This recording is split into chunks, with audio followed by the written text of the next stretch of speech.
By the ancient laws of combat, we are met at this chosen ground to settle for good and all. Who holds sway over the 5 points? Welcome to Now Playing's Martin Scorsese, Leonardo DiCaprio retrospective series. You swore this was a battle between warriors, so warriors is what I brought. With the February 19th release of Scorsese's latest film, Shutter Island, we here at Now Playing will be looking at the latest chapter in Scorsese's career by reviewing his 4 most recent films, Gangs of New York, The Aviator, The Departed, and Shutter Island, all of which star Leonardo DiCaprio. Are you with us or not? These discussions will be spoiler-filled and may contain harsh language. Poor deep thinkers.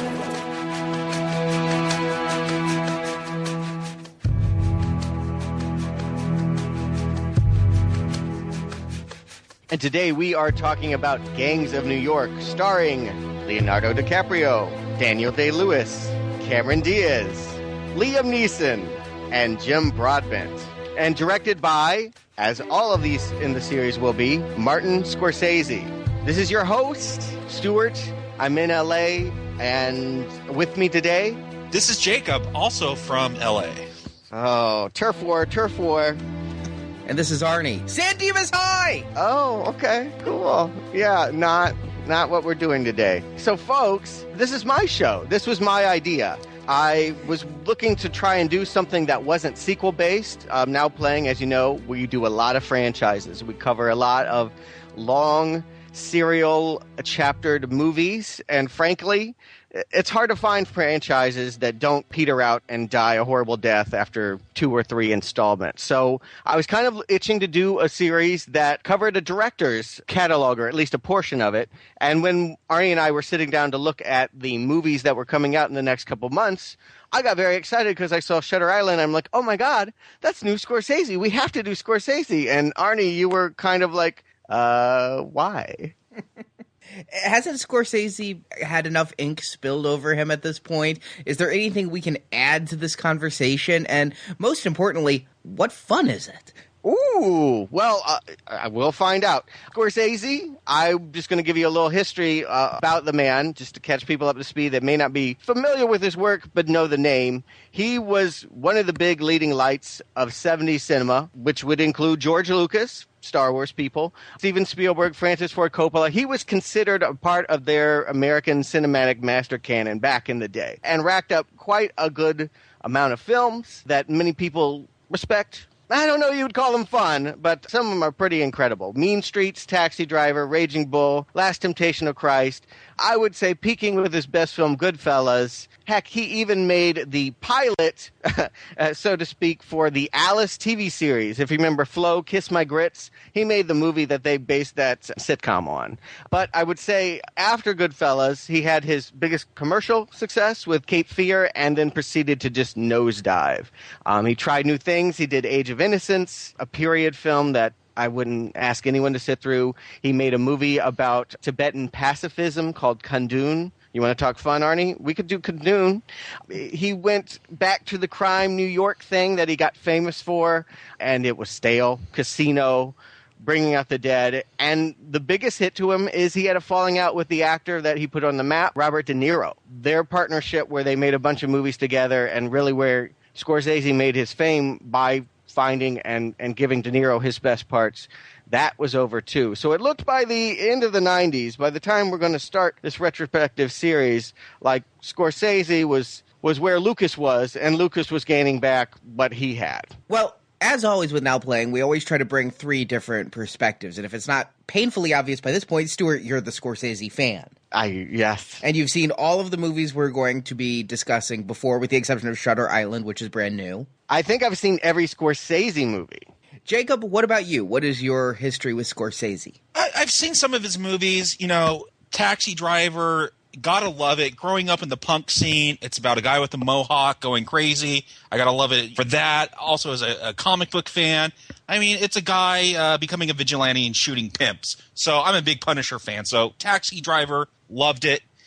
Some of his other films I've seen, Temptation of Christ, liked it, was intrigued by it. I've seen Gangs of New York prior to this podcast, The Departed. I won't get into my feelings about those until we do those shows. But Bring Out the Dead, just miserable. I couldn't stand that. The worst film he ever did. Yeah, and that was probably like the second film of his that I ever saw. And so, you know what? I've enjoyed some of his stuff. A lot of it I'm more interested in, I guess, from more of just a cinematic aspect, looking at his craft and his skill as a director, because he seems to do a lot of big epics. So I'm interested in him. I haven't been blown away by everything I've seen. As for me, I've got to say I'm kind of lukewarm on Scorsese, especially his modern stuff. When I was a film student, of course, I saw Mean Streets, Taxi Driver, Raging Bull, and I can see how in the 70s these movies might have been groundbreaking, but they've since been part of our cultural zeitgeist for so long that by the time I got around to seeing them in the 90s, it was kind of a snooze fest. Honestly, when I was studying his work, his favorite movie of mine was After Hours, this little 1985 comedy, which I've recently gone back and rewatched and didn't even find it all that enjoyable anymore. Oh no, I love that one too, actually. Or I guess I'm agreeing with old Arnie. I did enjoy that one. I would fight you to the death about that not being that funny. But it's your opinion. Please go on. I have to say that I really like Goodfellas when I saw it in the 90s. I haven't seen it since, but my memory of it is very good. I really didn't have too much desire to see Casino, and overall, I'm just kind of lukewarm. And, I'm more of a genre film type of person. Sci-fi, fantasy, action, so these aren't the type of movies that normally appeal to, I guess, my people that I'm representing here. I guess their ambassador to this podcast. Okay. Well, let me ask you this, Arnie. You do like crime films, right? You do like... I like Heat. Yeah. I like any well-done film, I will say. And there are movies like that may not necessarily appeal to me by genre that win me over. But yes, if you're talking about crime films, I like the first Ocean's film, Ocean's 11. I like Heat. There's a number of them out there I like. I love The Usual Suspects and Reservoir Dogs, two of my favorite movies of all time. Yeah, and Tarantino is a disciple of Scorsese. I do have a question for you, though, Stuart, because Scorsese, huge name. But I think of like a Coen Brothers film or a Wes Anderson film or something based off of Charlie Kaufman. There's a definite tone and style to those films, and I can recognize their films right away. When I think Scorsese, I don't know. I can't say what makes a Scorsese film. It seems like he does big stories, but that seems to be his only signature. Interesting. Well, Scorsese, the triumvirate, as I will recall them, the movies that I think he is most known for are all pretty much about Italian guys from New York dealing with Catholic guilt and being womanizers while they commit violent acts. I think you can pretty much define Taxi Driver, Goodfellas, Mean Streets, and Raging Bull, for that matter, more or less fall in that category. And he's also a man that makes the camera move. He loves tracking shots. He has a very distinctive style about setting up a scene, about telling a story, and it's got to be said, too, the language. He's got a filthy mouth. He's got a potty mouth. I can recognize him pretty quickly, and his influence is big on just about anybody that wants to tell a gangster story or a crime film in the last 20 years. It would be hard not to see the influence of Scorsese on their own work. Now, coming in on this first movie, Gangs of New York, I have to say when this came out in 2002, I was somewhat interested in it because I'm a Liam Neeson fan. I think everything he does is gold, from Batman to Schindler to Star Wars to Darkman. All right, I did leave out the Justine Bateman film there, but that was intentional. For the most part, yeah, Liam's cool. And Daniel Day-Lewis, not my favorite guy. I don't think I'd like to have a drink with him, but I respect his work. Leonardo DiCaprio was a turnoff. Leo's kind of a hard sell to my people. Well, I got a question about Leo, because I was thinking back on his career. Where did he get the whole teenage girl appeal thing? Did that just come from Titanic? Because looking at his catalog, I didn't see a lot of those kind of films. Well, there was Romeo plus Juliet. Yes. That was where it really started. I mean, just to walk you back, the guy got his break doing a little movie called This Boy's Life, co-starring Robert De Niro. And that probably was the first time Scorsese paid attention. It was a little movie, but everyone in Hollywood was talking about, wow, this kid's got some talent. And he just sort of amassed a collection of interesting character bits. He got an Oscar nomination for playing Arnie, the mentally retarded brother of Johnny Depp in What's Eating Gilbert Grape. Arnie, I remember being in the movie theater with you and watching that movie, and when the boy was killing crickets with a mailbox, and when they said, "Oh, Arnie," you convulsed for probably about 10 minutes. I'm like, oh, we had no clue going in that was the retarded character's name. Yeah, I didn't know what I was going to have to do after that one. But, and then he did a Sam Raimi Western, and then he played a junkie in Basketball Diaries. Yeah, it's really weird all over the map. A lot of the movies aren't great, but he's pretty great in them, and everyone thought, wow, this could be the next Robert De Niro. Let me tell you, he rocked Growing Pains. I remember that. Yeah, you got to start somewhere. But for his movie career, he pretty much had no false moves.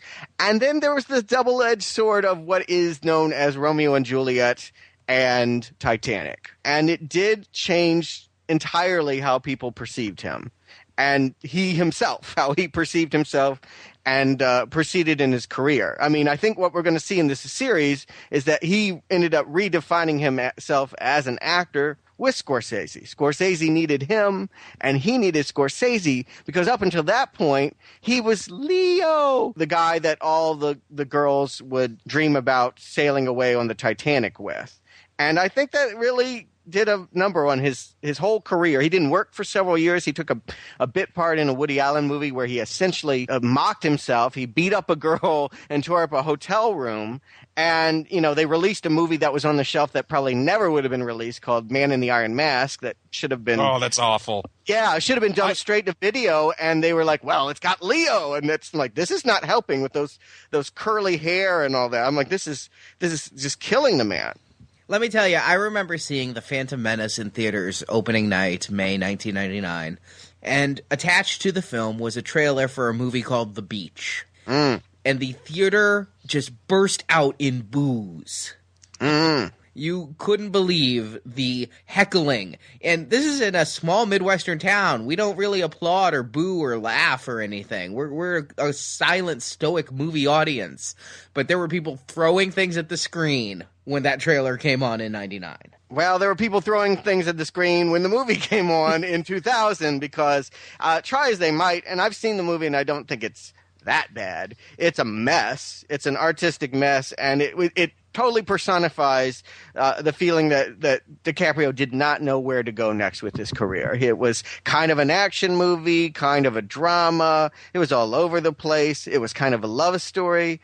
You could really sense that the man has talent and has demonstrated it, but needed direction. He did not know what to do, and it didn't look like his career was going to survive being typecast as Leo until Gangs of the New York, and until he and Scorsese melded into what has now become a series of 4 films.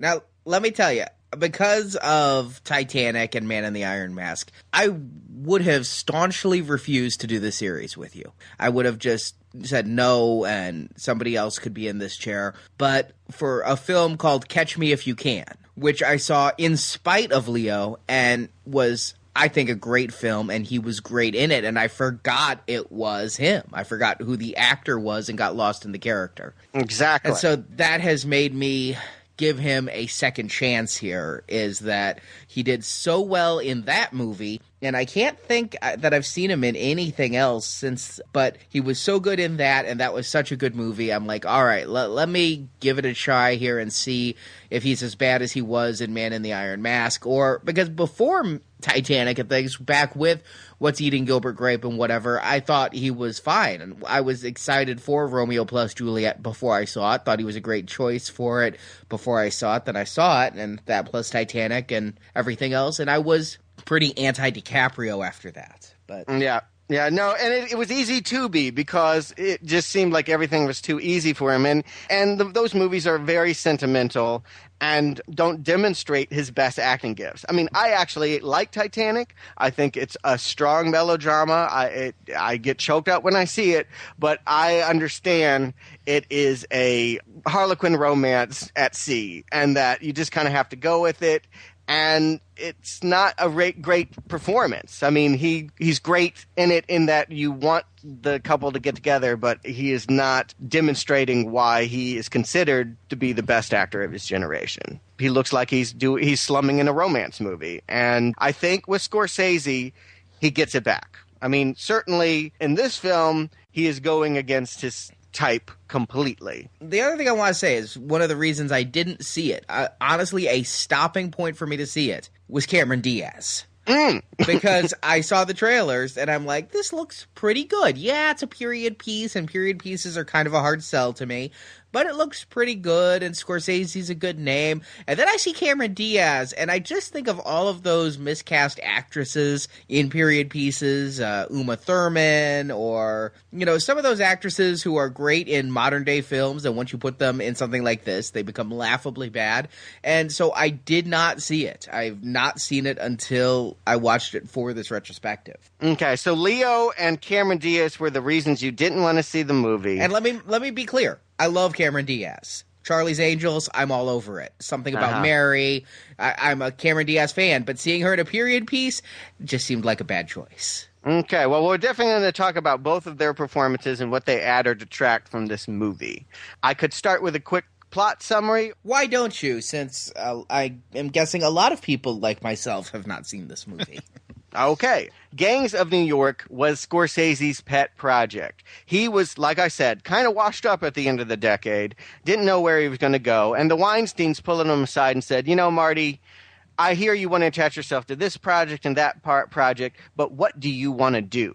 And he pulled this out of the drawer. And it is some 1928 obscure nonfiction, not even a story in it, project that he's always dreamed about doing his whole life. So they were like, okay, we can't find the money for this. We can't fund a crime, Western, Civil War, New York romance movie until Leo got attached. And suddenly it was very easy to come up with the $100 million plus budget for this story. Now, what's it about? It's a movie centered in a Manhattan neighborhood known as the 5 Points, which is essentially, I think if you know New York, it's kind of in between Chinatown and Wall Street, the financial district. That's where the 5 Points were. And it's a slum where both emancipated slaves and the Irish fleeing the whole potato famine were dumped when they arrived in America. We're going to start in a prologue in 1846,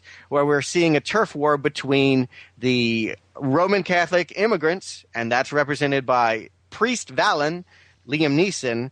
His gang is going up against the natives, the Protestant natives who hate the Irish and who were born in America and see them as trespassers. And this is represented by Bill, nicknamed the Butcher, played by Daniel Day-Lewis. Butcher lost his eye to Priest in an earlier battle. He's ready for a fight. The first scene is a big old throwdown between the gangs, ending with Liam Neeson being killed, gutted right in the snow in front of his kid, who runs away. 16 years later, comes back as Amsterdam Vallon, Leonardo DiCaprio, a scrapper who is ready to get, what else?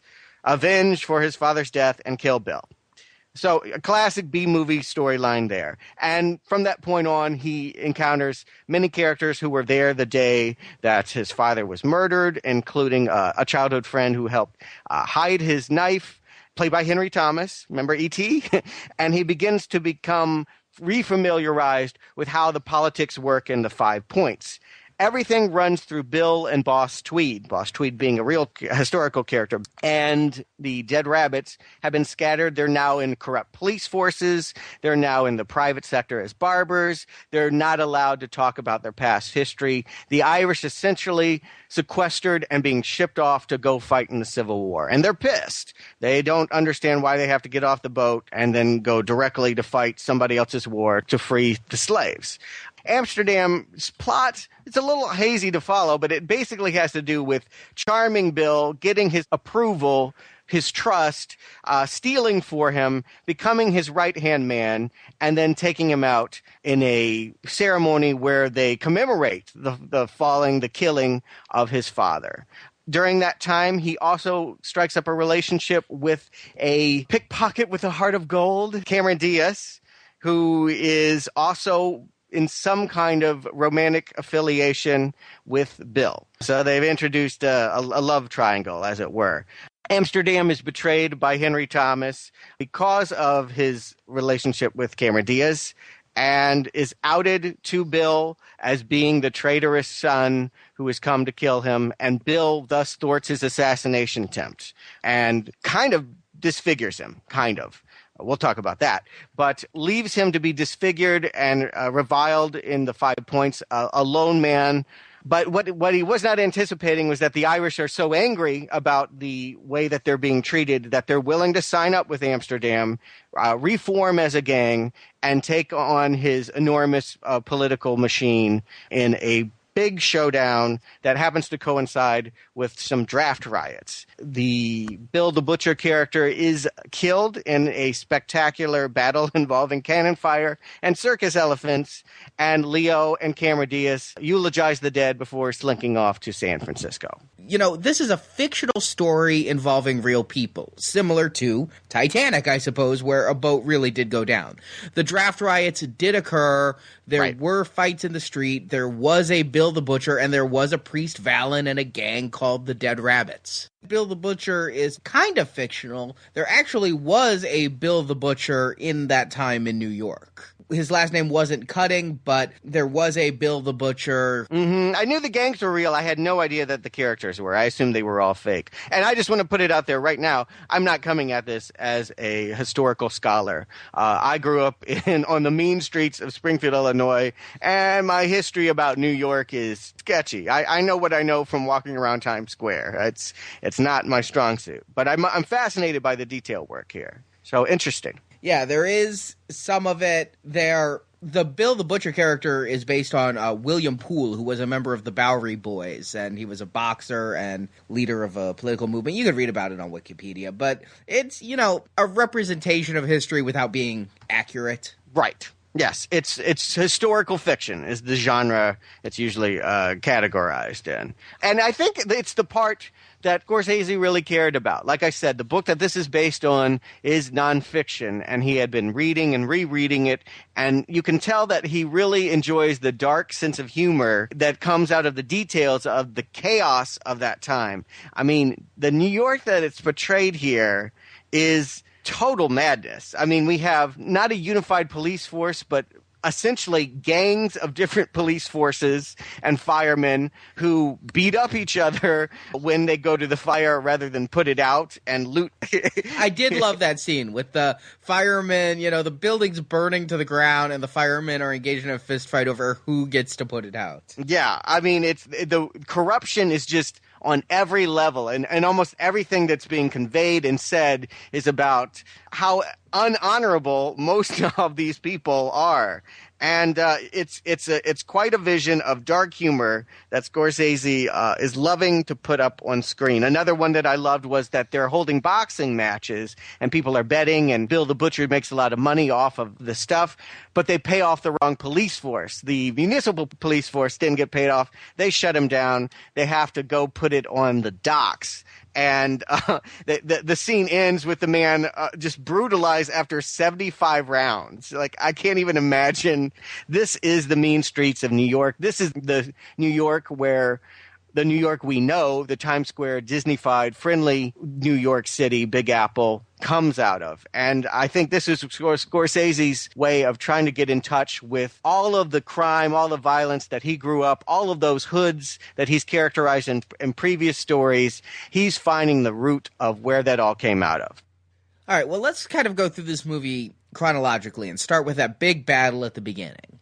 because you're introduced to all these characters, and most of the characters who are going to appear throughout the movie are here in this big battle of the dead rabbits versus the natives. And this is the only time we get to see Liam Neeson, who I think was absolutely great in this movie. And I was sad when he died. Which is like really early. I mean, I think he gets slightly more screen time here than he did in Narnia, Arnie. But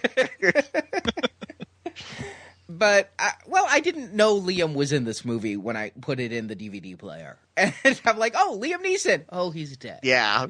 Don't get too attached. That's pretty much how it went. Yeah, he's here because they need someone as cool as Daniel Day-Lewis to represent the other side. And they're like, who can we get that's Irish that, like, instantly conveys badass? Liam. Gotta be Liam. Hey, he's Hannibal from the A-Team. He is badass. Yeah. So we see this huge fight, and ears are being cut off, and limbs are being cut off, and it is not exactly what I expected a period piece, and I was kind of happy by that. No. I wanted to step back a little even before that huge fight, because I love the opening buildup. You got this small army marching through, I don't know if it's the church or the mission, but moving up to these levels, more people joining them. You have this great, old-timey music with the drum beat, with the fife or the flute playing, just this great period music.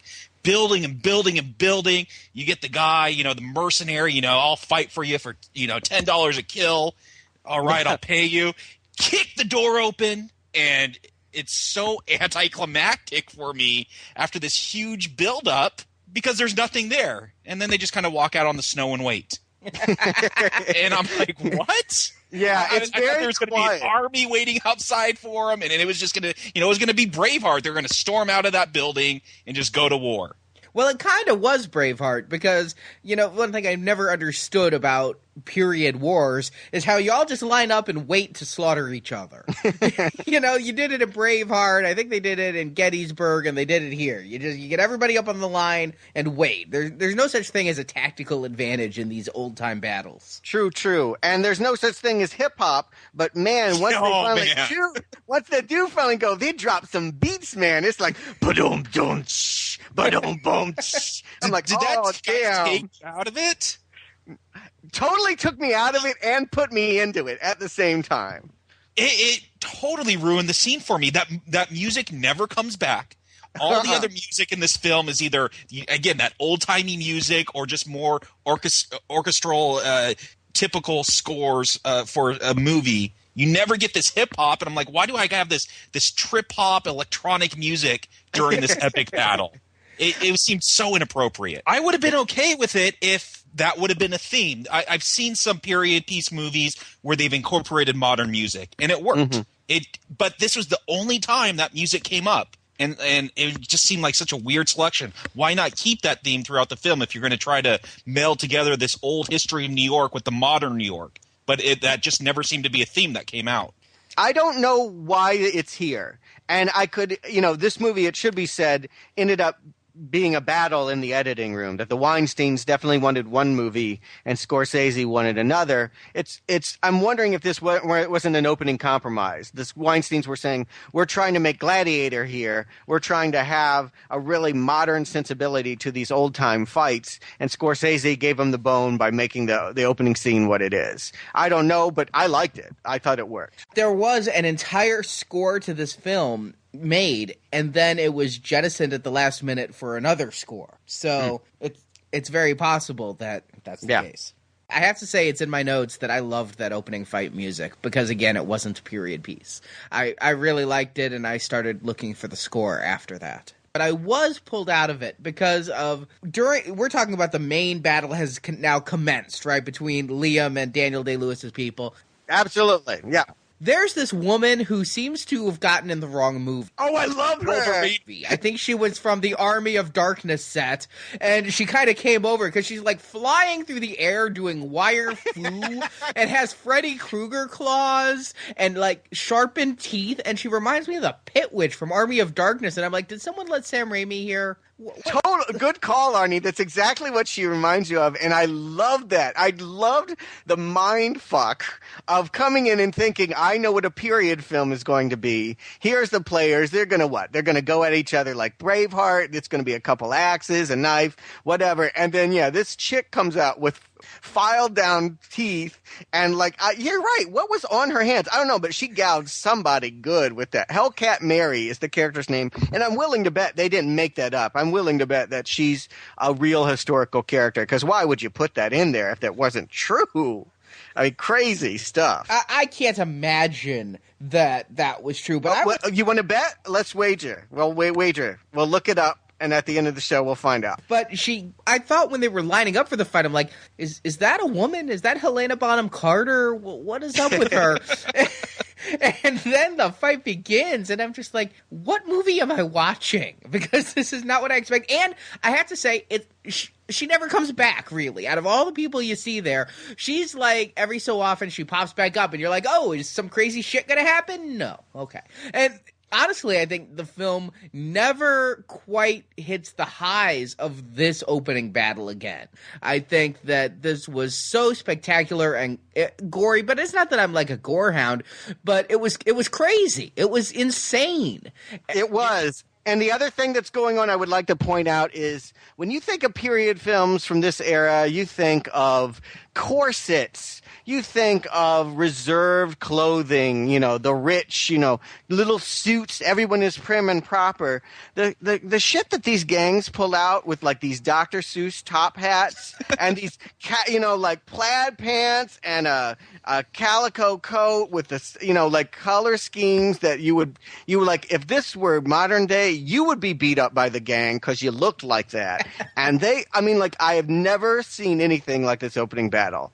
And that's what impresses me the hell about this movie. It's like, yeah, I could not have predicted any of this was coming. Hellcat Mary, the top hats, all of it. It's wild. It's weird. Now, I also found it interesting when I was doing my research that the Dead Rabbits was a real gang, because I'm like, the Dead Rabbits was a gang. Now we got like the Gangsta Disciples. The Dead Rabbits doesn't exactly strike fear into the hearts of the masses. Oh, but it's a good visual. I mean, they're walking around literally with hairs on sticks, poor guys, and that's their little logo. Every time they got to go represent, Bugs Bunny goes down. And they're poor. That's good food for them. I mean, they're sacrificing their dinner. It's an interesting point, because you're exactly right. The immigrants are starving. They're literally starving. They do not have access to food. They'll sign up to fight in the war just to get a free meal. So it means something if they're going to take that rabbit and put it on a stick and not in their belly. I don't know if this was what they intended when they started, but what we see here, if nothing else, lets you know you are not going to see a movie like you've seen before involving this period in American history. And we're introduced to a lot of characters there. There was one, the mercenary Jacob was talking about, who I had to pause the movie because I'm like, I've seen that actor in something. And what I had seen him in is recently I watched Turbulence with Ray Liotta. Oof! And he was the FBI agent on the airplane. He's probably far better known for being Mad-Eye Mooney in the recent Harry Potter films. Yes, Harry Potter, and he was also in Braveheart. Weren't most of these actors in Braveheart? There's only so many Irishmen you can dig up for a film. Yeah. Well, Scotsmen, Irish, they're white, they have funny accents, they come from that region of the world. They got the hair.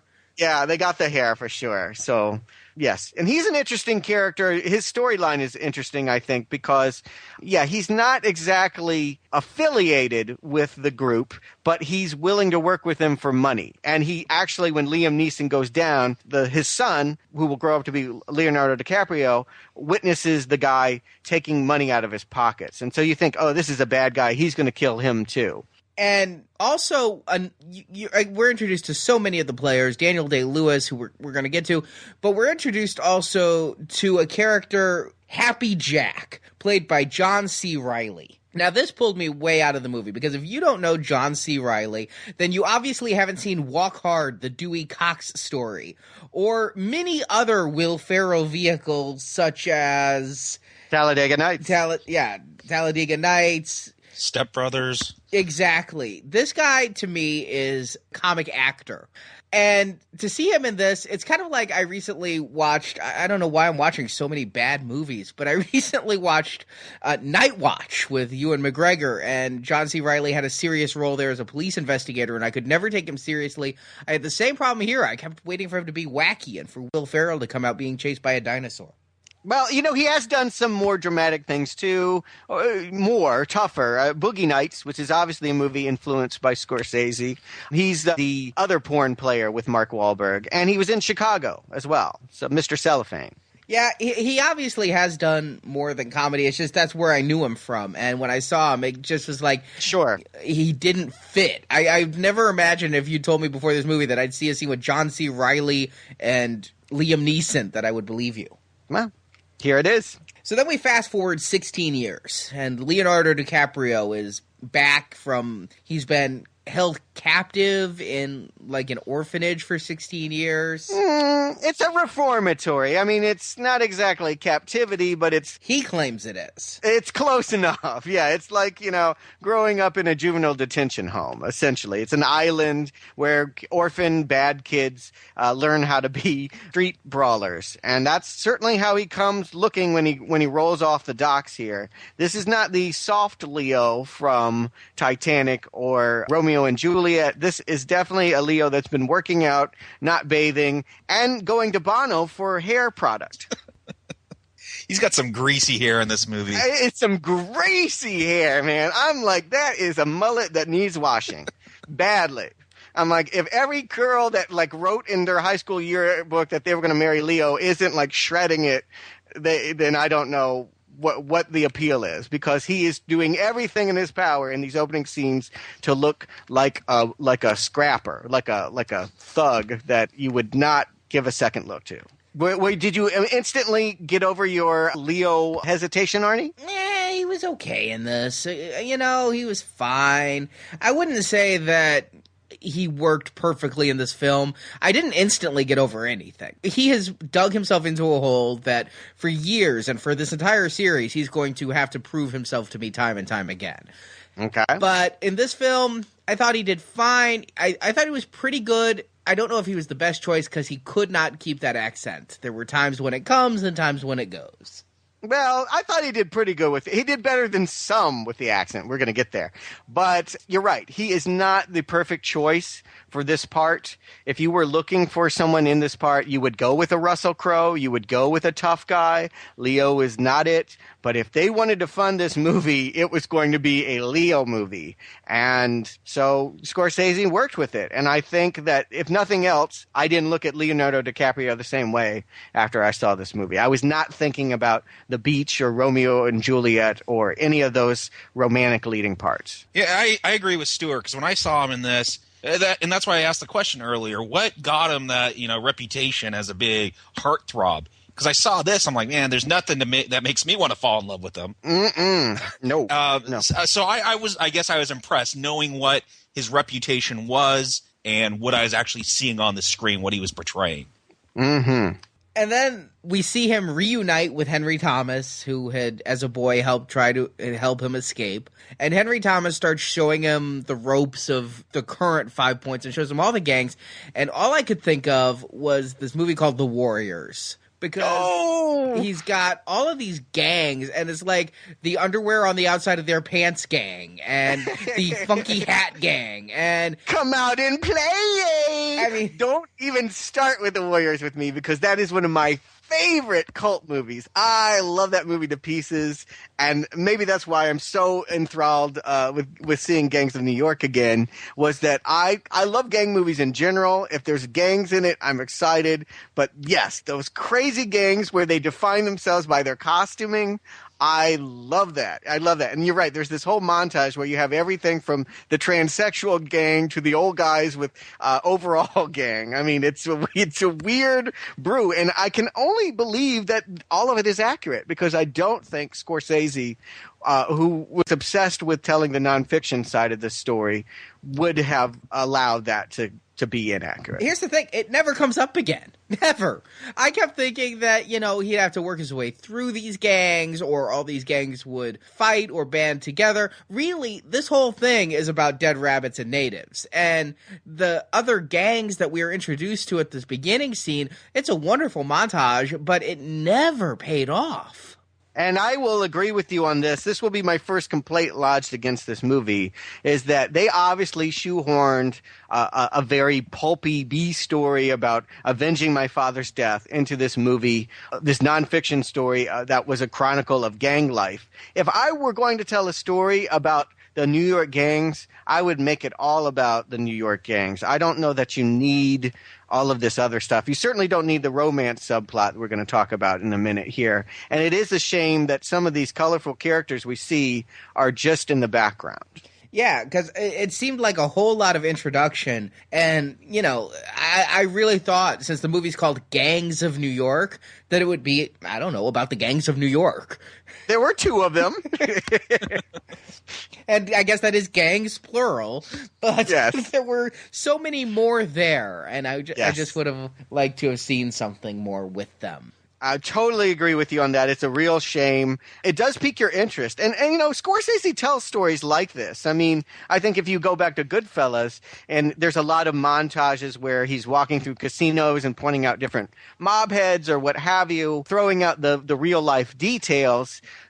Sometimes it's just about the energy. It creates an energy. We see all these characters, we see these outfits, particularly the costumes, and we're drawn into this world. We definitely feel invested in it, or at least I do. I really felt like, man, I'm over any kind of period film bias that I have about this is going to be stale and boring. This is a weird, almost Tim Burton-esque world, and I want to know how it works. But it doesn't keep that energy up, and that was my problem. It grabbed my interest. I'm like, man, this is cool. I always dig a good transsexual gang. Yes. And is it Saturday already? But I'm a little tired of it, frankly, but I'll go with it because they were the first. Yeah. Exactly. I like that, more informational stuff, especially going back to a story that took place so long ago where I don't have a big connection. I watch Gangland all the time. As we talked about, I don't see gangs running around in plaid pants and top hats. So that interested me. But, man, this movie just goes on and on and on.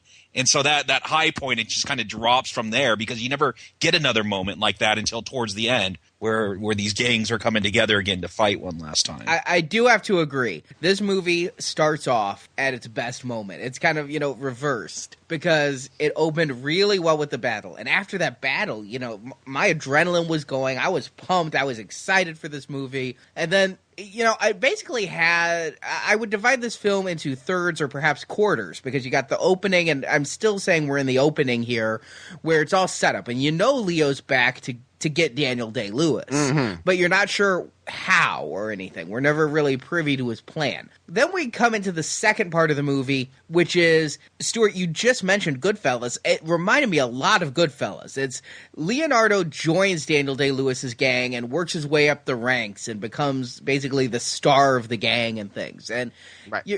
I don't think even the Amsterdam character knows at some points what he's doing because there's this really over-the-top narration to the movie that I disliked. And, and he goes that when you're under a dragon's wing, you don't know how warm it can be. Okay, I wrote that line down because don't dragons breathe fire? I would figure they're pretty warm. I was scratching my head at that line. Absolutely. If I ever see a dragon, I'm going to think that breathing fire probably makes them a little hot to the touch. But yeah, so he's kind of becoming seduced by the power that he's getting being Daniel Day-Lewis's right-hand man. Now, it's time to talk about Daniel Day-Lewis.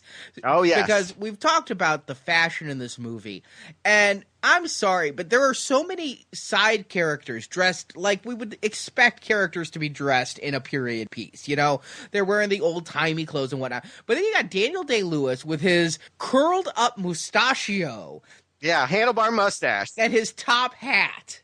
Yes. And I've got to think, why did they make him look like a carnival barker? Why did they take their main villain and dress him so ridiculously. Now, it is a credit to this movie and that actor that after about 45 minutes into this 2-hour and 45-minute film, I stopped sniggering and actually started realizing the character was a badass.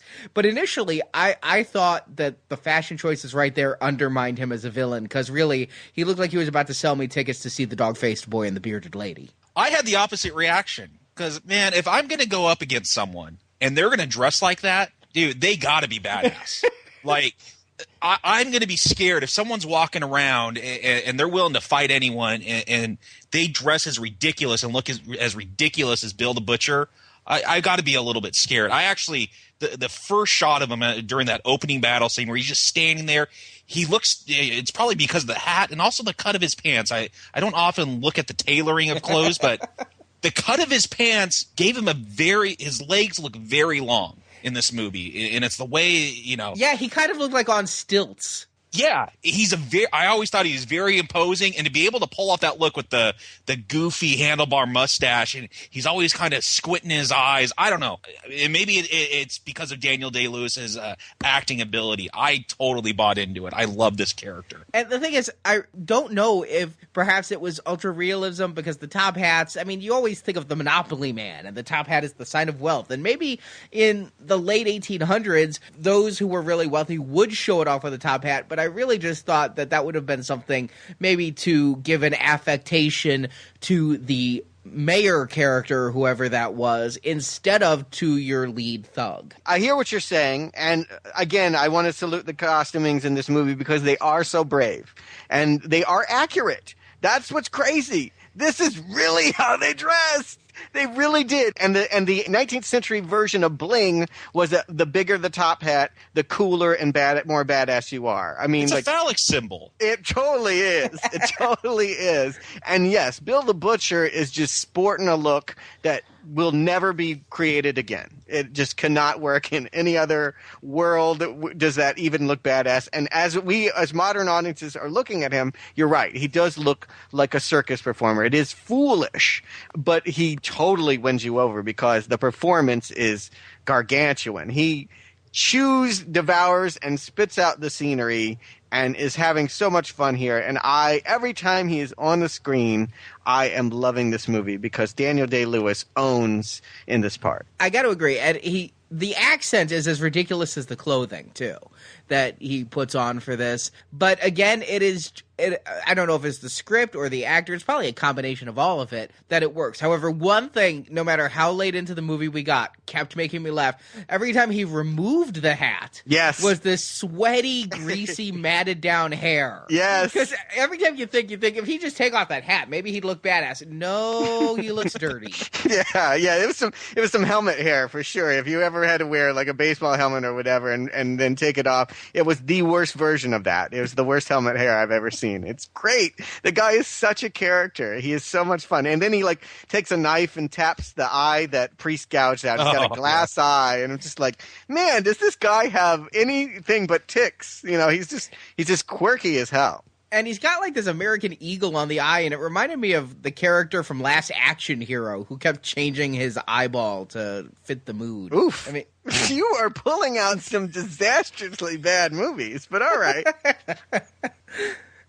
And the thing about Daniel Day-Lewis that's so much fun is that a lot of his dialogue is just so sharp, and it's this cutting remarks about the Irish immigrants. He's just, I don't see Americans, I see trespassers. And he has so many great lines about how he wants to kill the Irish. He sees them as an insurgent, an invasion. And the whole time I'm thinking, Daniel Day-Lewis is an Irish actor, and he's delivering these. That was part of the fun, was that he was taking, racial epithets about his own people and getting to spew them on screen. It's quite a funny inversion because, Daniel Day-Lewis is Irish, but in this movie, you totally buy him as this New York, acting, born in New York, guy, and it's just great. It's just great. He blows Leo off the screen. We're here to talk about how Leo works with Martin Scorsese, but there's no way that DiCaprio can compete. Even though he's bulked up and got the greasy mullet hair and all of that, Leo is not 1/5 of the character that Bill the Butcher is.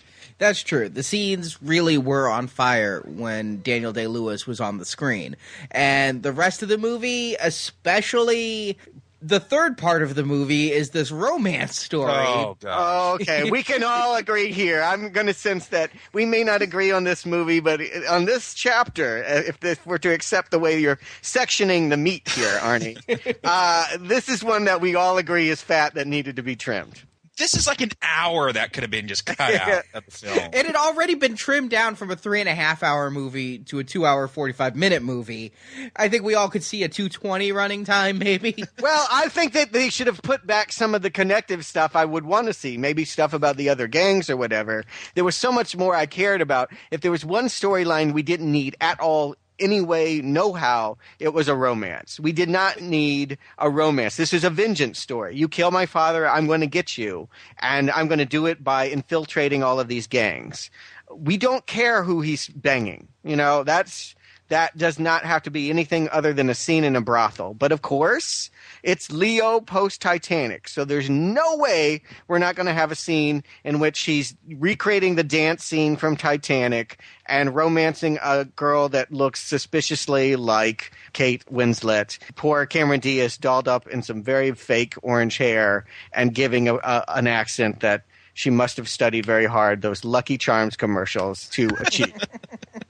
Now, I want to say, coming off of our review of the movie Avatar, where I felt the love story wasn't earned, even though perhaps it went on too long here, I kind of liked the romance between them. It set up certain things in the plot, such as... What did it set up? Because I was trying to figure out what this story added. What did the love story add? When Johnny Ciroso betrays Amsterdam to Bill the Butcher, there's that. And also, you know, kind of part of the reason that Amsterdam is becoming so comfortable in the Dragon's Wing is... You know, I found their attraction to be very believable. First of all, Cameron Diaz is hot. But second of all, the fact that, you know, Amsterdam is a badass, you think he'd be attracted to an equally bad girl. And this pickpocket who steals his medal and who he has to chase down and find out she's really got balls because she dresses up as a housemaid and does one of the most audacious robberies and all of that. I found those two characters to be compatible, and it was a romance that I found believable. Did I need as much of it as there was? Did I need to all the back and forth and Amsterdam's angst that Cameron Diaz, whose character's name is Jenny, has slept with Bill the Butcher also and all of that? Did I need that? No. No, you don't need it. Nobody needs it, and it's only there, like I said, to fulfill the female quotient and what they demand from a Leo movie. I'll give you this, and I think you're right about something. If you have to insert a love story into this gang vengeance story, they've at least made her a complicated romance figure. They didn't just have pretty Cameron Diaz looking all modern and then walking around in this world. They do try to make her look as good as they can, but she's got a scar on her belly. She's been through a lot, and she's a pickpocket, and she's not a good girl. And I thought that was a brave choice to at least, if they're going to bang, then portray her as a loose woman with a dead child. Did she have an abortion, or did she just have a stillborn child? I was guessing it was a miscarriage. Did they even abort in the 1800s? Yeah, of course they did. Yeah. That's the second I thought profession. they were hinting at an abortion. Yeah. It wasn't clear, but we definitely know that the woman is damaged goods, and that is normally not how they portray these stories. Usually she's the savior, the saintly figure who comes in and helps the thuggish character be more pure. And in this one, she's as bad as he is. And we get to see a side of New York and the criminal side of New York that we wouldn't have otherwise through her, by seeing the pickpockets, by seeing her dress up as the maid. That was all good detail work. I just didn't buy Cameron Diaz in this part. And I like her too, but she's a modern girl. She's a modern girl with modern sensibilities, and she's not Kate Blanchett. She's not Kate Winslet. You don't believe her when she's not in present times. Well, all right, I agree she's not named Kate. But the fact is, I actually ended up going with it here. Yes, the red hair does not go with her. No, that was a bad idea.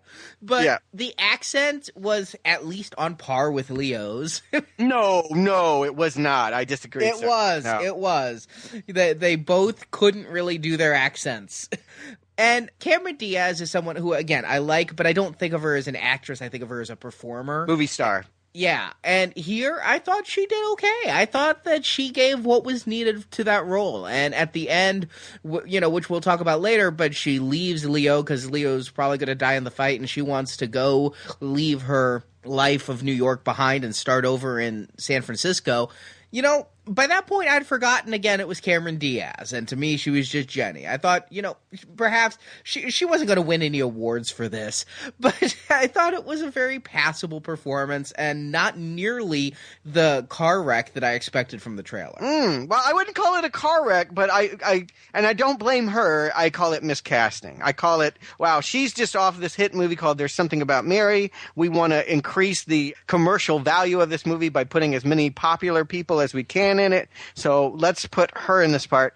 But she's just... Admittedly, she was forced upon Scorsese because it was going to be Sarah Polley, but they wanted a more bankable star. Oh, that's perfect. That would have been perfect. That would have really helped because, first of all, people don't really know who she is, and she can do period. And Cameron Diaz just can't do period. She stands out. The whole time we're seeing, well, that's Cameron Diaz in badly dyed red hair. Yeah, I agree with Stuart. She pulled me out every time I saw her. I couldn't get over the fact that it's Cameron Diaz. Leo, I could get into his character. Everyone else, even John C. Reilly, I could get into his character. He didn't pull me out of the film like he did with you, Arnie. But Cameron Diaz, man, it's in the love story. Again, I don't, for that one development for Johnny to turn on his friend, I don't think it warranted an hour of this back and forth and, Leo getting upset about getting Bill's sloppy seconds. The only way that it really plays out is the fact that Henry Thomas gets mad because he wanted to bang Cameron Diaz, and he knew her first, and he saw her first, and so he's going to then just go and betray Leonardo DiCaprio to Bill and tell Bill his secret identity. And it seemed a little bit cliche for that. It's a very cliche moment. The movie, the story, the framework, the storyline itself is just full of cliches because I don't think Scorsese was here to tell that story. He was here to talk about the detail work and all the period detail. I will say, though, what happens to her at the end, man, it got me. It almost got me to tear up. It was pretty horrific. So she didn't distract me so much that I was totally callous towards her performance or her character. Right. But overall, I wasn't very impressed. I will agree that it was during the dance scene, because by this point in the movie, Leo is part of Bill the Butcher's gang, but we, the audience, still don't know his plan. And there's a scene where Henry Thomas takes him aside and says, "What game are you playing?" And, he's asking my question. Where is this going? And then it goes to a dance. And this is the moment where I hit the info button to see how far into the movie I am and see I have another hour to go. Because I wanted the movie to get on with it, because for a movie to start with a bang like it did and to build up the tension it had, because I really felt there was a lot of tension there with Amsterdam, getting so close to Daniel Day-Lewis and everything. I was really on the edge of my seat, and that can't be maintained, and instead it just all goes away. Yeah. And I think the scene it goes away is when Leo and Cameron are dancing. Yeah, I'm not going to disargue that. I think that is true. I think that the romance, every time we're focusing on Cameron Diaz, whether it's her fault or whatever, we are totally taken out of the story that we were plugged into. And I wanted to get on with it. And the movie does sag in that middle part. They kill Henry Thomas. Who cares? It was good to see that he's working, but I didn't really care about him. And all of this is just filler until we get to the reenactment of the opening battle. We learn that every year, Bill the Butcher restages it as a way of commemorating his victory in the 5 points, how he came into power, and restages it in a Chinese opera house, which if we were going to, celebrate the founding fathers and the Revolutionary War, would we do that at Panda Express? I mean, that was really, you're not going to have a Thanksgiving meal at Panda Express. I'm like, I understand that the Chinese were moving in there, but wow, what a weird environment to recreate the moment. And the one historical fallacy it has is that the Chinese are portrayed so much in this movie. According to, again, what I read on Wikipedia, there were 25 Chinese people in all of New York at this time. 25,000 or 25? No, 25. 25. Huh. Yeah, I read that on Wikipedia, too. I have a hard time believing there's only 25 Chinese, but... Yeah, that doesn't seem accurate anywhere. I think that there are more Chinese than 25. There's no, but they were probably busy making the railroad at that time, so they weren't probably hanging out in New York too much. It's probably true that Chinatown was just starting to be created. But General Tso's chicken wins over everybody. Oh, my God. But anyway, so we have this crazy-ass Chinese opera opening act, and then Bill is restaging the event, drinking out of a flaming glass, taunting Jenny with a knife-throwing routine. Now, let me tell you, this scene, by this point, Bill the Butcher has found out who Leonardo really is, and I honestly thought he was going to kill Jenny, and I would have so been down for that. Not that I wanted her to die, but that would have added something to this movie. That would have given it even more weight. Not only did Bill the Butcher kill Amsterdam's father, also killed his lover. Something like that. Yeah. I wanted to see her die just because I thought it would have added more dramatic weight. Mm-hmm. And he kind of toys with it, and he scares the living hell out of her. And, I really thought that she could die at this point. I never felt her character was safe. But it just turns out that he's taunting Leo. Leo does the attack and is foiled by Bill the Butcher. And then Bill says that Amsterdam doesn't deserve the honor of being killed by Bill the Butcher. He's instead going to disfigure him. And I'm thinking, ooh, yes, Leo as the Elephant Man. Yeah, can we talk about that? Because I got to say, that is the point where I was re-engaged with the story. Up until that point, it was starting to feel a little cliched, and I didn't really care. But when Leo's plan of attack was foiled, because the movie's been going on a while, I don't really know how long it's been going. This could be the end. And suddenly he's foiled, and they throw a knife in him, and then Bill proceeds to essentially show how you carve up meat and tenderize it by doing a real number on Leo. I mean, we now know that Leo does not give a fuck about being pretty to the cameras because he's going to allow, or his character, to be totally eviscerated, or so I think. And I think that the moment was supposed to end with him taking an eye, right? Like, that was obviously where it was leading. Like, your father took my eye, I'm going to take your eye. And he even has a knife right there. And then when we see Leo again, both eyes. He doesn't even look bad. No, he doesn't. He just burns him on the side of the face with a hot knife. And even that scar, yeah, you never see that. Yeah. He's got his greasy hair covering it, but you never really see anything there. Right. I really expected him to walk out of there, and yeah, I never thought about the eye thing because Bill the Butcher plucked out his own eye. It wasn't Valiant. Right. It was. Well, it was taken from him, though. I mean, he didn't just say, I'm going to cut out my eye. I mean, it was damaged and he took it out. Is that what happened? I thought he just took it out himself because he couldn't look at Priest. They had the thing, and he couldn't bring himself to look at Priest, and he felt so bad about it. He said, I cut out the eye. I would have cut out both, but I can't afford to be blind. Oh. So I don't think the eye was damaged. I think that was Daniel Day-Lewis is a crazy motherfucker. Oh, interesting. You know what? I didn't pick up on that, but I think you might be right.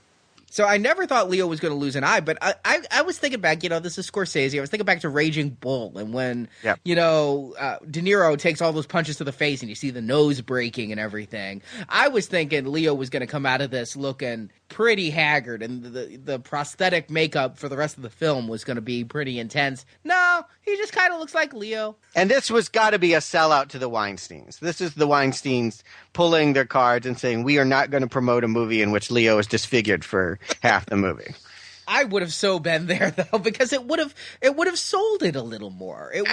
I think everyone would have been on board. I think Leo wanted to change his image. I think Scorsese wanted to have this moment culminate in something. It doesn't make any sense that he would let him live and just look like he got a sunburn. Yeah. I'm going to say this movie, one way to describe it is blue balls. I talked about that opening scene where, you get this big buildup. They kick the door open. Nothing's there. You get this scene here where they go to disfigure Leo, and it's a little burn mark that you can't see.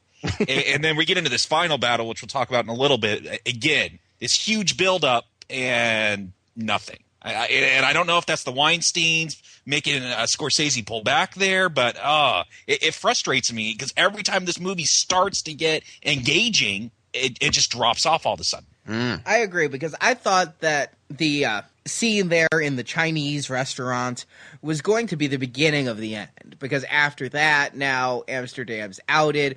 I think it was a script mistake to allow Bill the Butcher to let Amsterdam just go so unfettered like that. Yes. I mean, the fact is, this is a guy with a blood oath against you, and he's proven himself to be your right-hand man. You know he's a dangerous guy, and you're just going to let him go off and not even keep an eye on him or imprison him. You're going to burn the side of his face and say, run on home to, what do you...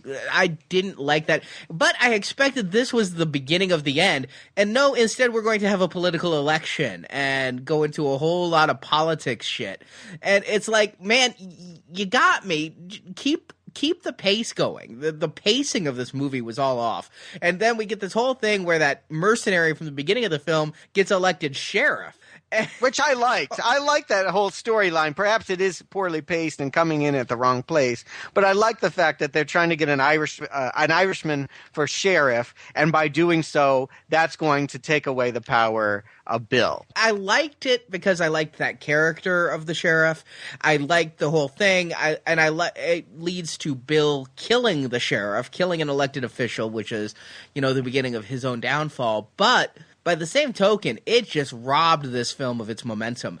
That would have been great if this was a TV series, like Deadwood or something like that. Mm-hmm. If this was an ongoing series, like, any of the HBO series, Carnival, where you've got a showdown between the two characters, but it's going to play out over the course of seasons instead of over the course of hours, then I would be perfectly fine with this character paying off the way he does and having this side trip and this elongation of it. But in this movie, it just felt like we didn't want to see this at this point. We wanted to see Leo versus Daniel. And they had to stretch it out another 45 minutes before we got there. I agree with you. And, the one thing that I was wondering was, the editing. It's no secret that there was a big battle. The movie was delayed a year, and it was post 9/11, and there was lots of things and lots of cutting, and a lot of decision-making was taken out of Scorsese's hands. I really wonder if in an earlier cut, Daniel Day-Lewis didn't know all along, because he has a really great scene after he's had an assassination attempt on him, and Leo has ironically stopped the assassin from doing it, mostly because, we think because he wants to be the one to put Bill down, but maybe because he's being seduced as well. And Bill tells him that, he loved Priest and that he was the most honorable man he ever killed, and it's really kind of telling Leo, in a way, I thought, hey, I know who you are, and things change, and yeah, it was shitty what happened to your dad, and I know you're mad at me, but stick by me, and we can be friends. I thought that the movie would play better if it went that way, and you cut out the whole Henry Thomas betrays you because of Jenny. You cut out Jenny. You cut that all out, and it's really about these two guys. I think it would have been much more interesting. And the movie should have been about these two guys. One of the things I put in my notes is you have this very Batman and Joker relationship between Bill the Butcher and Leo's character. I mean, Bill the Butcher is actually a very honorable man. He talks about, when you go to war, you come up with the rules, and we get a scene of that later on. But, you don't just kill a man in the dark. You kill him on the battlefield. There's actually a skewed sense of honor to him. And when you're talking about having this celebration of America in a Chinese theater, I think it goes to this weird complexity to Bill, where he is kind of this, he's got that tying the maid into the train tracks, twisty mustache, look, but he's also got this humane side to him. And one of the things about Jenny's background that I liked is that you find out he's actually kind of a caring father. I don't know if I believe her when she says that he never did anything to her until she asked for it, but it brings kind of this tender side to Bill. Mm-hmm. And you get this relationship between Leo and Daniel Day-Lewis where they kind of need each other. As much as they hate each other and they have this revenge going between each other, they also need each other, and they feed off each other. And you kind of get the picture that they could be very powerful if they combined. Yes. Yes, I agree, and I think that I liked the idea that at first he attacks him on the political front and tries to weaken him with the gangs. You're right, Arnie, when you said TV series in Deadwood, that really has clicked with me. I think I loved Deadwood, and I loved those HBO shows, and I think you're right. If we had had more time to soak in this world and see all these gangs and see all of the power plays, because that's what those shows are always about. Sopranos and Deadwood, they're all about power plays. That's the story they want to tell here. The power play going on in the 5 Points slum, and how we have this massive badass guy in the top hat who, for personal reasons, Leo doesn't like, but whose honor, whose code among thieves is admirable, and who he's trying to model himself after. I think that's the story they would have, should have, and almost told. And there's a lot of other junk here for a lot of other different reasons. What's the fourth part? You mentioned there's 4 parts to the movie. Yeah, the fourth part is the end battle, where all of a sudden the New York riots occur. The draft is pissing off the New Yorkers who are killing the black people, which is something they don't teach us this in the history books. They really don't. Because you think it's North versus South, so obviously all the Northerners are enlightened and, instantly racial equality and all of that, and the Southerners have their whips out and chain up the black people. And that's the history books I read as a kid. And so to see that in New York, not only are they racist, but they're pissed off that they have to go fight the Southerners. Right, exactly. It explains the racism. It explains that the reason why they hate black people so much is because they have to die. They're seen as less. They're seen as lesser than the slaves. They have to die so that the black people can be free. And that's the racial tension that's there in that neighborhood. It would have been cool to see a little bit more of that. They do have a token black character who joins the Dead Rabbits. I'm not sure why Leo is so progressive that he would be like, you know what? It's time to change the times. We're going to get with a black Dead Rabbit. I mean, I know as modern audiences, we always like to see that blend. But, that's a fantasy. I don't think that Leo was thinking, yeah, we really need to incorporate blacks into our all-Irish gangs. That just doesn't make any sense. Well, I guess if the Irish could go native, then the blacks could go Irish. Yeah, and you're right. There is all sorts of ironies. This movie is littered with ironies, and I guess that's one of them. But I love the end battle because you think it's going to be a replay of the beginning, because you've got all the dead rabbits ganging together and you've got the natives coming together, and it's just like the beginning where these people come out of every nook and cranny in the scenery like rats. Mm-hmm. And it's just wonderful. Both times they do it, it's wonderful, where these people come out of just nowhere and become this huge crowd. And I don't know that you'd ever see this in a movie again today, because they'd CGI the people. George Lucas visited the set of this movie and turned to Scorsese and said, we can do all of this with CGI now. So you see all these real people coming out of everywhere. And it's just such a great scene. You think, all right, I love that opening battle. Here it is again. But, of course, in any movie, you can't do the same thing twice. You can't end with what you begin with. And so to ratchet it up a notch, now they're undergoing cannon fire because the military is bombing New York because of these riots that are going on at the same time. And so it really ratchets it up a notch, because now the big battle is interrupted by cannon fire. And I was so down for it at that moment. And then there's an elephant going through the streets, which, you gotta laugh anytime an elephant is going down a street. This is why YouTube is popular. And it was just such a good opening to what I felt was an anticlimactic ending. Oh, really? I love the ending, and I hate it. It's funny, and that elephant walking by. That's my favorite moment in the whole movie. I love that scene. Essentially, Leo has gathered the troops, and they're heading there, and they're on the scene, and they're ready. And we think Bill's going to come out any second, and nope, it's the Ringling Circus is burning down the street, and an elephant is running by, and circus clowns are trying to get it back. And Leo does this double take that is just hilarious. He's like, "What the heck?"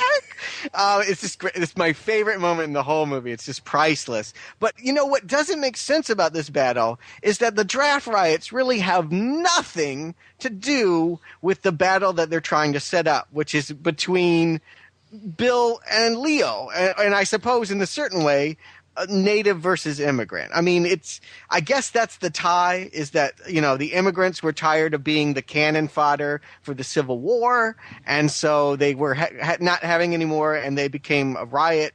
But I don't think that really well mirrors the gang warfare. And to see Bill killed by miscellaneous cannon fire instead of by Leo. I know that is disappointing, because there's this scene in the beginning where Liam Neeson is shaving with a straight razor and hands his son the blade and says, "Never clean the blood off the blade."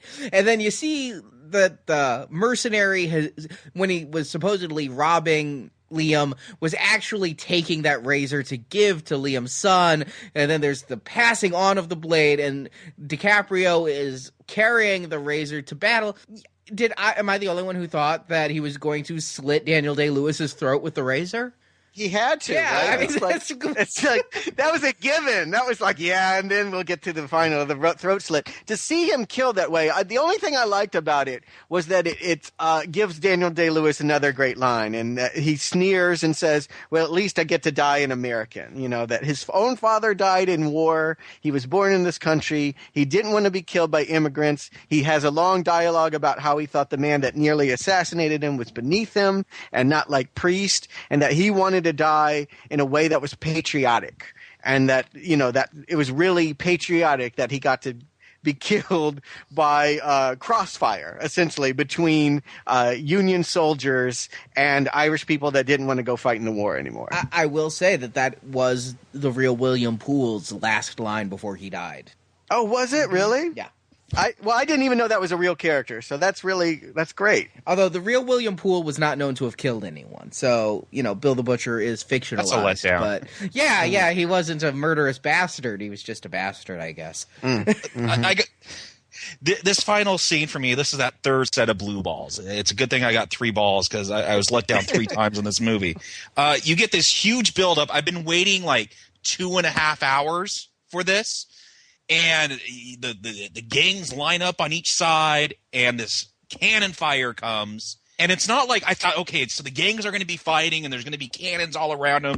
Cool. They're up in the ante from the beginning battle. No, everyone dies or runs away, and you get this fight in this cloud of smoke where after, again, 2.5 hours of Bill the Butcher talking about how he's an honorable man and how you fight on the battlefield face to face, he's running around like a ninja in the smoke, like slicing Leo's tendons as he runs by one at a time. Yeah, it was out of a kung fu movie, I got to admit. Yeah, it was a total letdown. But you didn't love that? I kind of loved it. I'm like, why am I watching a Civil War movie and a kung fu movie at the same time? This movie is the mashup to end all mashups. I'm like, I have never seen a movie like this before or since, and I mean that. If you want to see, just have an experience of never having seen a genre like this, they never made another one. I don't think they ever would. I don't think they could. I'm not saying the movie's not cliched. There's a lot of cliches, but man, this is a Western, a gang movie, a romance, a drama, a political satire, and yes, by the end of it, a kung fu,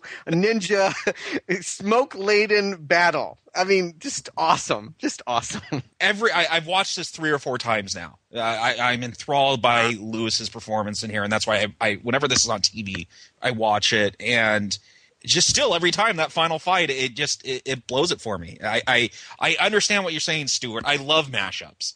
I just don't think it goes far enough mashing up the genres here. It just seems more awkward than something deliberate. And I just think that for the point of drama, I get that, I understand the storytelling of telling a story about people while big things happen around them. There's countless ones of those. And I understand the irony of having Daniel Day-Lewis killed by miscellaneous shrapnel.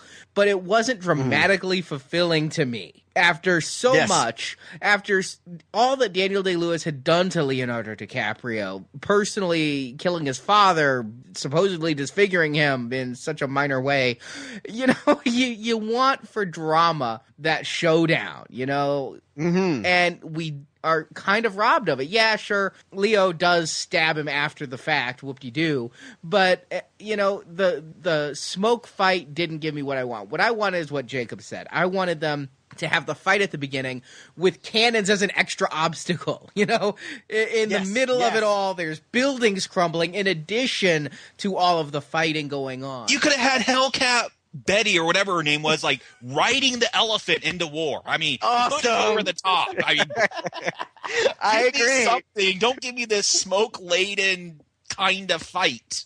Yeah, she was back, and they didn't do her scene. Must have gotten cut.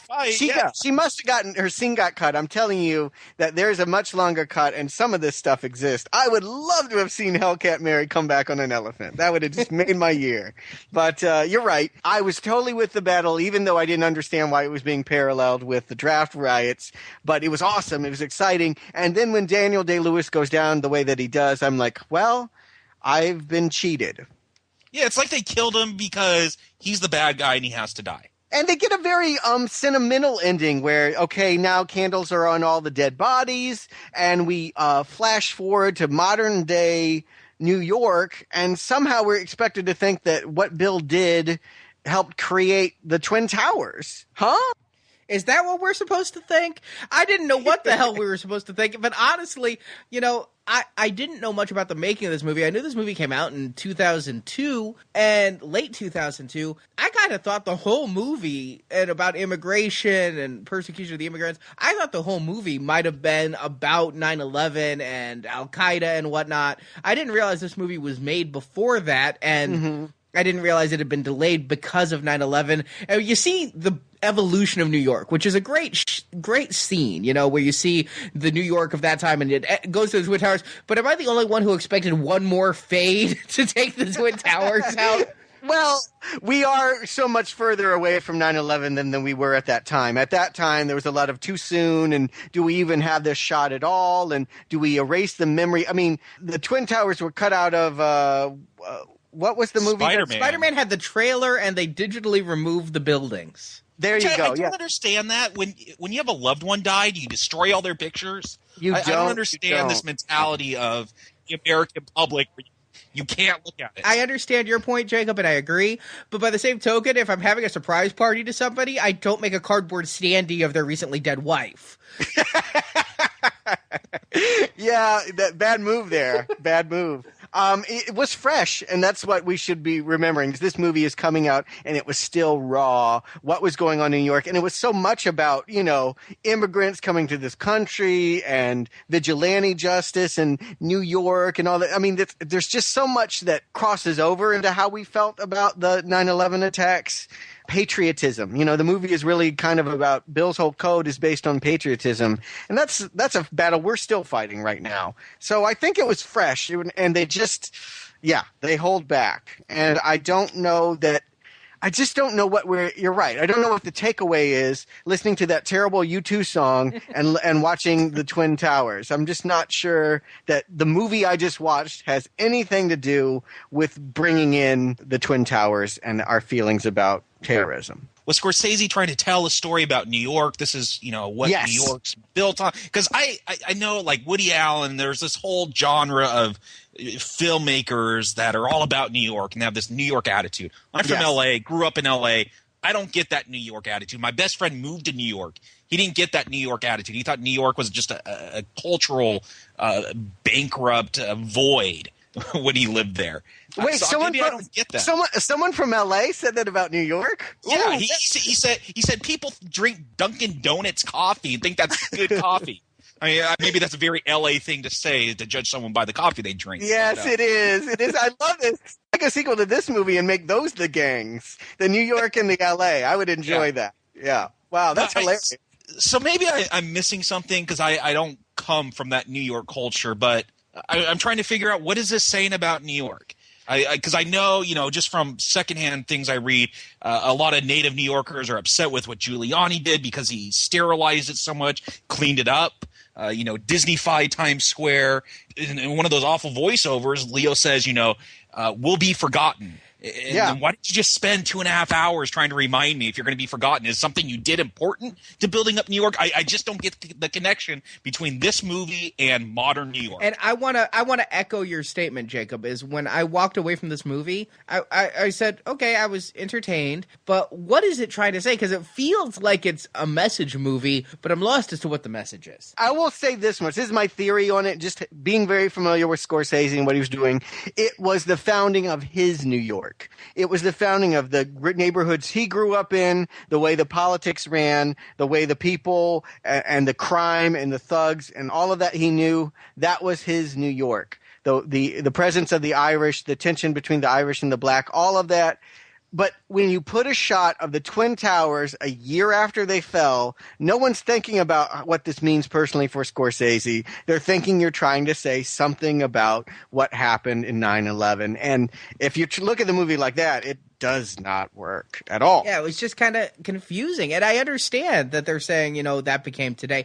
What I thought that last shot was saying, honestly, is that for the past 3 hours, we've spent our time seeing this feud between these two guys. And looking back, it doesn't really matter. Everybody's forgotten. I thought it was kind of downplaying the importance of anything. It's like, time moves on. This was a story, and who cares now? I really thought that was like a big shrug, like a meh. That is, I think in some ways, there is another line or two in there saying about how the differences between them don't matter now. And there is that sensibility of as death, makes everyone equals in the end. And that's kind of true. But it does trivialize all of the stuff we've seen before. But you know what? I'm just going to come out and say it. This is not Scorsese's best movie. I don't feel it's a masterpiece. He didn't totally teach me something new about New York or say anything, but I had a lot of fun watching him get into the muck, making a real tense, exciting gang movie again after so many limp, not very good, Oscar-baiting movies. It was just fun to have a B movie from Scorsese that was satisfying. I hear everything that you guys are saying about the Blue Balls and how it doesn't totally fulfill on its promises and agree with you. But even as a failure on all of those points, I still had a lot of fun here. I can't believe this movie was made pre-9/11 and especially pre-Iraq, because there's the whole conversation time and time again about the draft and how you can get out of the draft if you have $300, but who has $300 but the rich people? And all I could think of was like Fahrenheit 9/11, where Michael Moore is asking the senators if their sons could go serve in Iraq, and the senators are saying no. I mean, it's obviously the haze of today's events filtering in on this movie made before then. But, I mean, am I the only one who got kind of a Bush America vibe out of this movie? Arnie, I've grown up in Los Angeles, so for me, this was all about Mexican immigrants because it is a story on the news every day, and the arguments you hear anti-immigration people saying it's exactly the stuff that Bill the Butcher's saying. I remember watching this and saying to my dad, I'm like, this is why I like listening to talk radio today. I could turn it on and hear these same arguments. So for me, coming from LA, it was all about Mexican immigration. I think there's something just universal about that. Boss Tweed is a character in this movie, and he is a sort of a behind-the-scenes political force at Tammany Hall. He kind of gets everything he rigs elections, essentially, is what he does. And he has a great line that I think kind of typifies what you're saying, Arnie. He says, I always hire one half of the poor to kill the other half. And I think that's just something we could probably find represented in any era of history. And it's true of today as it is back in the 1840s. So, Arnie, Jacob, do you recommend Gangs of New York? I do recommend Gangs of New York. I did bring up its flaws because it has some, and it's kind of a lukewarm recommendation. This isn't a movie that I will watch again and again the way Jacob does, but it's a movie I enjoyed watching. It was something that engrossed me for the 3 hours, or for most of the 3 hours. It drags along the way, and it's funny because it's a film of dichotomies. It's a film that starts off so strong and has so much momentum, and then it drags. And it's a film that has such great performances by Daniel Day-Lewis and some others, and then there's a couple of not so great performances. And so for every great in it, there's a meh in it. And it kind of ends on a weak note. It's not the strongest film in the world, but I definitely recommend everybody see this movie once. It reminded me a lot of Goodfellas in a different time period. And I like Goodfellas. I like gang movies and mob movies in general. And I had a much better time with this film than I expected to. For all of my complaints, I recommend Gangs of New York to anybody who enjoys good cinema. I'm also going to recommend this movie. Do you need to watch it every time it's on TV like I do? Maybe not. If it's to your liking, then go for it. But it's got its flaws. We talked about, it's got its story, and then it's got all this historical stuff going on, and it's so uneven. It's like thinking on Star Wars. Arnie, you brought up Lucas commenting to Scorsese about how you can do all this CGI stuff. The original trilogy was Star Wars. You have this huge galactic empire, but all those politics are in the background. And then you have the prequels, and all those politics come to the foreground, and it just throws the movie off. And this movie has that same problem. As soon as those politics come to the screen, instead of being background, whisperings going on, it hurts the film. It just throws it off balance between this personal story between Leo and Daniel Day-Lewis and their rivalry.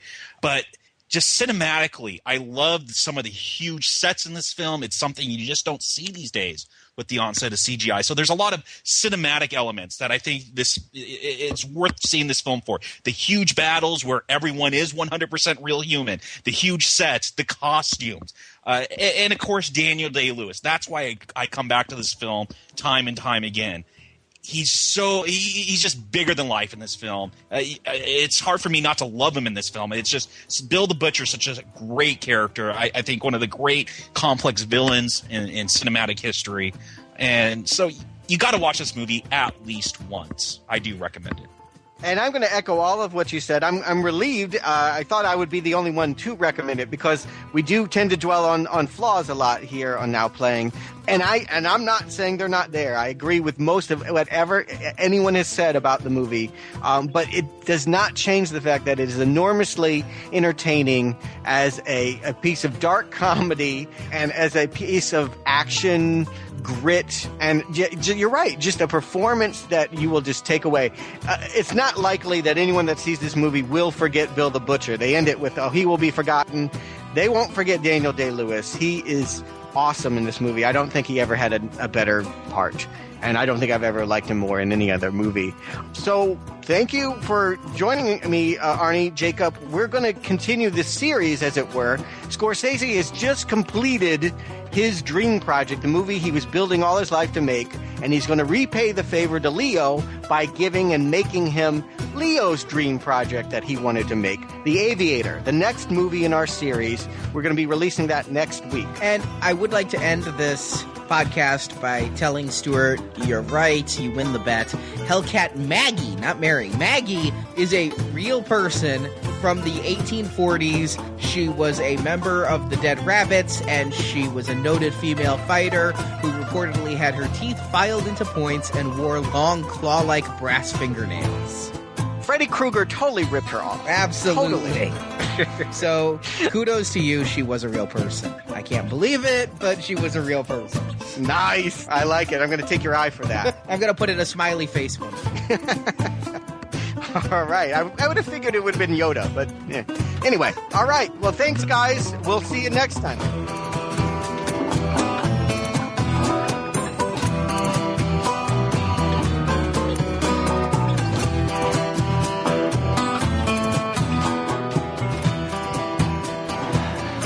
Thank God. I die a true American. Thank you for joining us for Now Playing Martin Scorsese Leonardo DiCaprio Retrospective Series. Be sure to visit us at NowPlayingPodcast.com every Friday from now until the release of Shutter Island, February 19th, for a new installment in this series. The movies discussed in this series are the properties of their respective trademark holders, and no infringement is intended.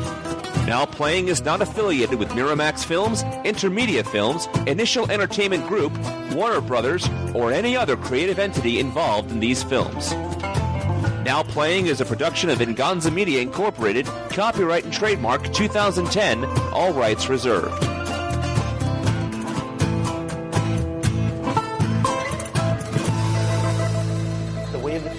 way of the future. The way of the future. The way of the future. The way of the future. This is your host. Is that my role here? There's no Brock. I'm your host. I'm what you got. So Arnie, Jacob, do you recommend Gangs of New York? Wow, I get to go first. I never get to go first. This is exciting because I always have to clean up, and I always feel bad for the person who goes last because then they can't say what's been said.